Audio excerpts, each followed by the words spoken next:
ನಮಸ್ಕಾರ ಸ್ನೇಹಿತರೆ, ನಾಡು ನುಡಿ ಯೂಟ್ಯೂಬ್ ಚಾನಲ್ಗೆ ನಿಮಗೆಲ್ಲ ಸ್ವಾಗತ. ಸ್ನೇಹಿತರೆ, ಕರ್ನಾಟಕ ರಾಜ್ಯ ಸರ್ಕಾರ ಈಗ ಸರ್ಕಾರಿ ನೌಕರಿಯ ನಿರೀಕ್ಷೆಯಲ್ಲಿರುವವರಿಗೆ ಬಹುದೊಡ್ಡ ಗುಡ್ ನ್ಯೂಸ್ ಅನ್ನು ಕೊಟ್ಟಿದೆ.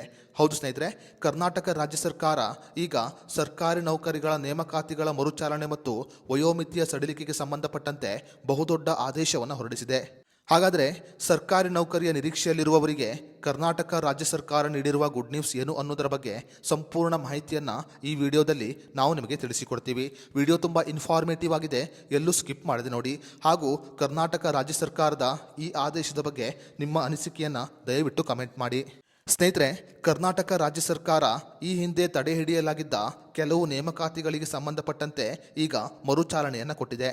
ಅಷ್ಟೇ ಮಾತ್ರವಲ್ಲದೆ ಸರ್ಕಾರಿ ನೌಕರಿಯ ನೇರ ನೇಮಕಾತಿಗೆ ಸಂಬಂಧಪಟ್ಟಂತೆ ವಯಸ್ಸಿನ ಮಿತಿಯನ್ನು 2 ವರ್ಷ ಸಡಿಲಿಕೆ ಮಾಡುವುದರ ಮೂಲಕ ರಾಜ್ಯ ಸರ್ಕಾರ ಈಗ ಬಹುದೊಡ್ಡ ಆದೇಶವನ್ನು ಹೊರಡಿಸಿದೆ. ಹೌದು ಸ್ನೇಹಿತರೆ, ಸರ್ಕಾರಿ ನೌಕರಿಯ ನೇರ ನೇಮಕಾತಿಯ ಗರಿಷ್ಠ ವಯಸ್ಸಿನ ಮಿತಿಯನ್ನು ಈಗ 2 ವರ್ಷ ಸಡಿಲಿಕೆ ಮಾಡಲಾಗಿದೆ. ಸ್ಥಗಿತ ಮಾಡಲಾಗಿದ್ದ ಹಲವು ನೇಮಕಾತಿ ಪ್ರಕ್ರಿಯೆಯನ್ನು ಮತ್ತೆ ಮರುಚಾಲನೆ ಮಾಡಲು ಈಗ ರಾಜ್ಯ ಸರ್ಕಾರ ಆದೇಶವನ್ನು ಹೊರಡಿಸಿದೆ. ಅದೇ ರೀತಿಯಲ್ಲಿ ಗ್ರೂಪ್ ಬಿ ಆಗಿರಬಹುದು, ಗ್ರೂಪ್ ಸಿ ಆಗಿರಬಹುದು ಅಥವಾ ನೇರ ನೇಮಕಾತಿಯಲ್ಲಿ ಎಲ್ಲ ವರ್ಗದ ಅಭ್ಯರ್ಥಿಗಳಿಗೆ ಗರಿಷ್ಠ ವಯೋಮಿತಿಯಲ್ಲಿ 2 ವರ್ಷ ಸಡಿಲಿಕೆ ಮಾಡಲಾಗಿದೆ.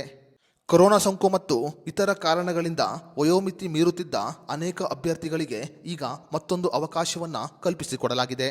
ಸ್ನೇಹಿತರೆ, ನೀವು ಕೂಡ ಸರ್ಕಾರಿ ನೌಕರಿಯ ನಿರೀಕ್ಷೆಯಲ್ಲಿದ್ದರೆ ನಿಮಗೆ ಇದು ಸಿಹಿ ಸುದ್ದಿ ಅಂತ ಹೇಳಿದರೆ ತಪ್ಪಾಗಲ್ಲ.